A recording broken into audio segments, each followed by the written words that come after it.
Trailer நல்லா இருக்கு bro. லோகேஷோட cut version சூப்பராக இருக்கு. அனிருத்தோட பேக்ரவுண்ட் ஸ்கோரு, தலைவரோட வின்ட்டே ஒரு சில் ஷாட் மட்டும் வரும், அதெல்லாம் அருமையாக இருக்கு ப்ரோ. நல்லா பண்ணியிருக்காரு. ரொம்ப ரொம்ப பயங்கரமாக எதிர்பார்த்துட்டு இருக்கோம்.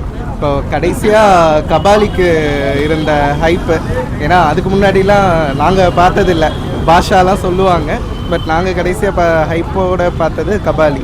அதை விட ஒரு 100 மடங்கு அதிகமாகவே இருக்குது, ஹைப் இருக்குது. சத்யராஜ் வந்து இத்தனை நாள் தலைவருக்கு ஆப்போசிட் ரோல்லே தான் பண்ணிட்டு இருக்காரு. முதல் தடவை ஃப்ரெண்டாக நடிச்சிருக்காரு போல். கண்டிப்பாக அதான் அவருமே வந்து இது வரைக்கும் நெகட்டிவ் ரோல் பண்ணதே இல்லை. ஃபர்ஸ்ட் டைம் வந்து நெகட்டிவ் ரோல் பண்ணியிருக்காரு. எல்லாமே நமக்கு வித்தியாசமாக இருக்க போகுது.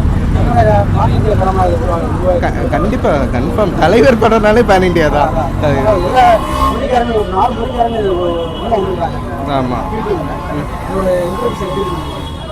அது வந்து ஒரு ஆடட் அட்வான்டேஜ் தான். தலைவர் மட்டுமே இருந்தாலே அது பேன் இண்டியா படம் தான். இது ஒரு ஆடட் அட்வான்டேஜ்.